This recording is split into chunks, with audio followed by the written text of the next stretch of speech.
모든 발표는 항상 마지막까지 기다리는 사람이 제일 힘든 것 같아요. 네, 저는 슈퍼빈의 대표이사, 그러니까 슈퍼빈을 이끌고 있는 선장 김정빈입니다.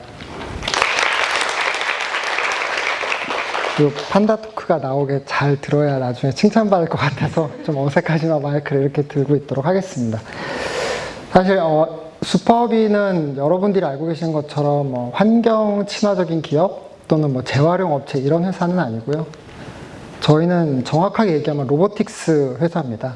그러니까 대한민국 최초로 개발됐던 휴보라는 로봇의 인공지능을 이용해서 폐기물에 대한 이미지를 학습시켰고요. 저희 회사가 갖고 있는 많은 기술은 인공지능 기반의 판단력을 기반으로 여러 가지 센서들이 기구부와 그 하드웨어를 통제하면서 어떤 역할을 하도록 하는 로보틱스 기술을 가지고 있고요. 작년 10월에 이제 휴맥스라는 인공위성의 어떤 통신 장비를 만드는 매출 1조 컴퍼니에 투자를 유치하기도 했습니다. 근데 이런 이제 로보틱스 회사가 이제 왜 환경에 관련돼서 이제 이슈가 되고 있냐? 저희가 연초에 그 SK텔레콤의 스폰서십을 받아서 월드 모바일 컨글레스라는 국제 전시회를 이제 참여할 기회가 있었는데요. 저희가 갖고 있는 인공지능 기반으로 폐기물에 대한 이미지를 학습시키고 폐기물들이 이제 자원화가 가능한 폐기물 그리고 실제로는 자원화가 불가능한 폐기물들을 개개인들의 주관적 판단이 아니라 로봇의 기술의 데이터를 기반으로 그걸 분석하고 평가하도록 하는 어떤 시스템을 개발을 했는데요. 거기에 이제 관련된 간단한 모듈을 가지고 저희가 스페인 바르셀로나를 갔는데 사실 저희가 더 놀랐어요. 저렇게 유명한 전 세계적인 어떤 전시회에 전 세계 수많은 전자제품과 통신회사들이 왔는데 저런 시도를, 그러니까 쓰레기 문제나 폐기물에 대한 어떤 시도를 전자업계에서 또는 통신업계에서 또는 기계업계에서 해본 적이 별로 없는 거죠. 그래서 저희가 예상했던 것보다 더 많은 주목을 받았고 저희도 이제 더 많은 사명감을 가지고 돌아왔어요. 이제 로보틱스 회사지만 이런 기술을 가지고 우리가 무언가 우리 사회를 위해서 뭔가를 해야겠구나. 자, 그래서 이제 저희가 이제 쓰레기 문제에 주목을 하고 있는데요.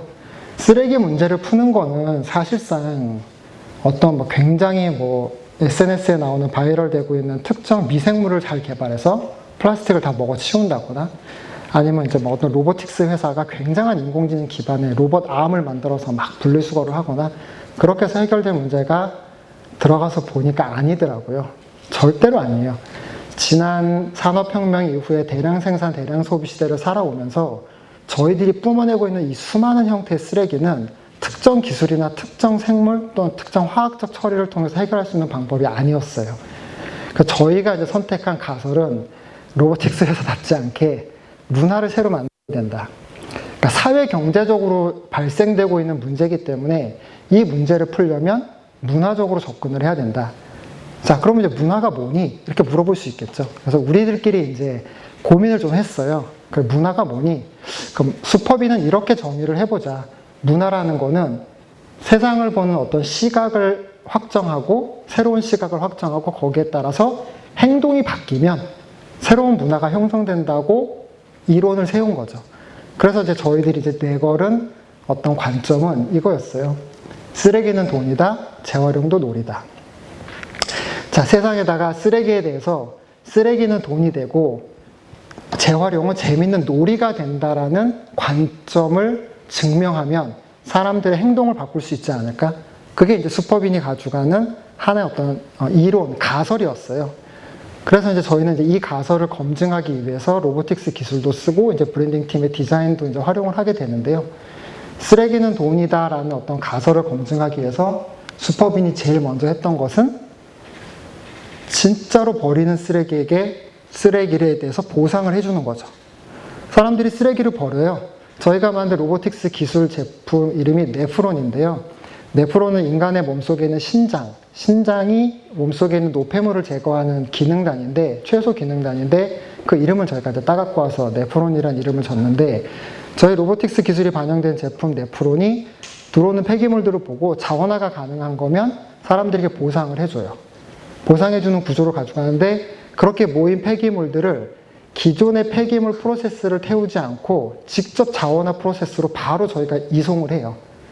그러니까 현재까지는 없던 물류 방식을 저희가 새로 디자인을 한 거죠. 그래서 저희가 그 쓰레기를 팔아요. 그랬더니 돈을 줘요. 그래서 저희가 그 돈을 저희 로보틱스를 사용하는, 네프론을 사용하는 사람들에게 계좌이체를 통해서 이제 돈을 주기 시작했어요. 그러니까 이렇게 움직이기 시작하니까 이전에는 없었는데 새로운 게 생긴 게 뭐냐면 사람들이 쓰레기를 거래하기 시작하는 거죠, 저희랑. 그래서 이제 거래되는 쓰레기에 대해서 저희가 지난 14개월 동안 추적을 해봤더니 캔과 플라스틱 음료 약 한 750만 개를 회수해서 5억 5천만 원을 사회에 환원을 해줬어요. 이거는 저희가 이제 작년을 기준으로 해서 만들어졌기 때문에 지금보다는 훨씬 더 이 규모가 커지고 있고요. 저 금액은 저희가 산출한 게 아니고 실제로 소셜 임팩트를 분석하는 신용평가 기관에서 저희 거를 분석해서 준 결과값이에요.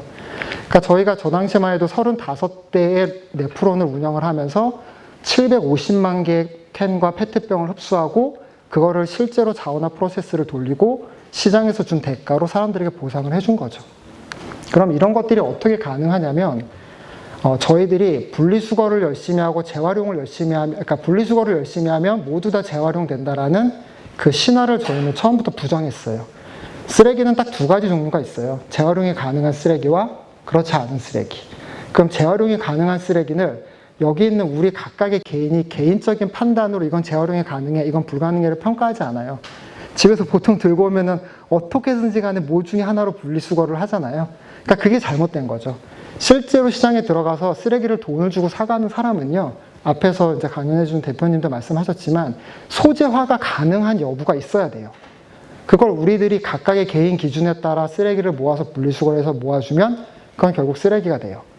그래서 버려지는 첫 시점에서 어떤 기계적, 학습되어 있는 프로그램에 의해서 자원화가 가능한지 아닌지를 돈 주고 사가는 바이사이드의 의견을 받아서 학습을 시키는 거죠. 그렇게 돼서 저희들이 실제로 시장을 돌리기 시작했고요. 실제로 그렇게 1년 정도 저희가 운영을 하면서 전국에 현재까지 75대 네프론들이 작동을 하고 있고 75대의 네프론들은 24시간 캔페트 음료를 받아들이면서 그거를 자원화 프로세스를 가동하고 있습니다. 이 속도는 이제 갈수록 빨라질 거라고 생각을 하고 있고요. 여기에서 저희들이 갖고 있는 그 다음 스텝은 그러면 모든 사람들에게 그렇게 네프론을 쓰도록 전국에 촘촘하게 망을 언제까지 깔 거야?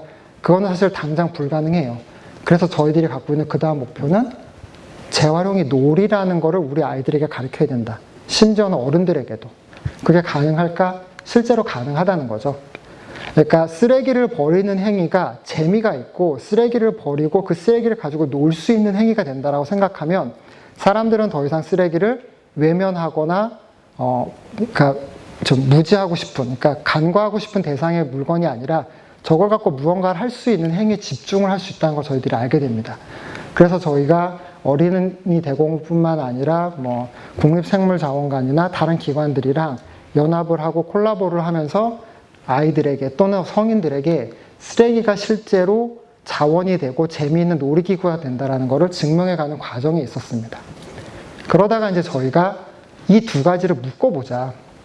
쓰레기는 돈이 되고 재활용이 놀이가 되는 거를 세상에서 한번 실험을 해보자. 이런 구상에 들어가기 시작했고요. 그렇게 해서 탄생된 것이 바로 쓰레기마트입니다. 사람들이 쓰레기를 갖고 오고요. 쓰레기를 버리고 보상을 받은 걸로 쇼핑을 할 수 있어요. 그게 가능할까? 가능하다라고 저희는 생각했고요. 실제로 연남동에 저희가 쓰레기마트를 오픈을 했습니다. 처음에는 캠페인을 목적으로 시작이 됐지만 사람들의 반응과 시민들의 호응을 보면서 단순 일회성 캠페인이 아니라 이 캠페인을 지속 가능한 경험을 줄 수 있는 어떤 무언가의 하나 이제 문화로 만들어야겠다고 저희는 판단을 했고요.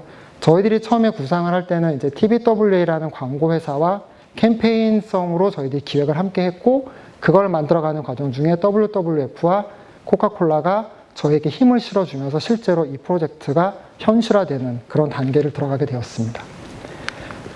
창업 오픈한 지 저희가 3주 정도 됐고요. 연남동의 작은 상점인데 3주 동안에 4,700명의 방문객이 왔다 갔고요. 실제로 쓰레기를 들고 오고 쓰레기를 버리고 보상을 받아서 백도 사고 가방도 사고 신발도 사고 음료도 마시고 게임도 합니다. 실제로 그 현장이 일어나고 있고요. 그런 것들에 대한 훨씬 더 많은 이야기는 인스타에 해시태그 쓰레기마트를 보시면 아실 수 있습니다. 이렇게 표현하세요. 갔다 오고 나니 캠페트가 더 이상 쓰레기로 보이지 않더라. 돈이더라, 그게 다. 주말마다 우리 아이들 등살에 집에 있던 거 다 모아서 몇 번째 갔는지 모르겠어요. 이렇게들 얘기하세요. 그러니까 실제로 재활용이 돼서 자원화가 가능한 건 저희들이 분리배출하는 모든 쓰레기가 아니에요. 그거는 생산자 관점에서 현실적으로 지금은 불가능해요. 하지만 가장 안정적이라고 얘기하는, 사실 쓰레기의 처리는 소각이 가장 중요하거든요. 소각할 수 없는, 소각되지 않아도 되는 대상을 얼마나 잘 빼낼 수 있는가는 저희가 가져야 되는 굉장히 중요한 문제라고 생각을 합니다. 이렇게 하면서 수퍼비는 하나의 이제 문화를 만들어 간다고 생각을 해요. 그러니까 로보틱스 기술을 가지고 사람들이 어떤 경험을 할 수 있는 문화를 디자인을 하고 있지만, 이렇게 만들어진 것들이 우리 사회에 들어가서 현재 우리 이 시대를 살고 있는 우리가 우리 후손들에게 당당하게 물려줄 수 있는 하나의 이제 문화를 만드는 건 굉장히 가치가 있다고 생각을 하고요. 그래야만 또 부모 세대로서 자식 세대에게 떳떳할 수 있고요. 이러한 문화를 저희가 만들어낸다면 이거는 저희가 세계로도 수출을 할 수 있다고 생각을 해요. 전 세계에 이런 문화에 대한 갈증을 갖고 있고 배고픔을 갖고 있다는 건 저희들이 굉장히 쉽게 확인할 수 있었고, 그런 부분에 저희가 어떤 컨텐츠를 제공하고자 하는 그런 노력들이 있습니다. 그래서 수퍼비는 인공지능 기반의 로보틱스 회사예요. 그리고 투자도 많이 받아서 정말 스타트업이라고 얘기하기에는 회사가 많이 성장하고 있어요. 그런데 이렇게 해서는 저희가 쓰레기 문제를 해결할 수 없다고 생각했고요. 그래서 문화를 만들고자 노력하고 있고, 문화를 만들어가는 것들은 기존에 없던 문화예요. 근데 그런 문화는 결국 과학기술과 새로운 프로세스 디자인 속에서 만들어져요. 그래서 그렇게 만들어진 문화가 지속 가능하고, 그런 문화가 다음 세대로 넘겨줄 만큼 발전하고 진화한다면, 그거는 저희들이 이 플래닛에 살고 있는 또 다른 많은 생명체들에게 인간으로서 되게 당당한 미션이라고 생각을 해요. 왜냐하면 이 지구는 절대로 인간만의 것이 아니거든요. 그래서 그런 부분에 대한 어떤 소명을 가지고 로보틱스 기술을 이용해서 쓰레기마트까지 운영하고 있는 수퍼빈의 선장 김정빈이었습니다. 감사합니다.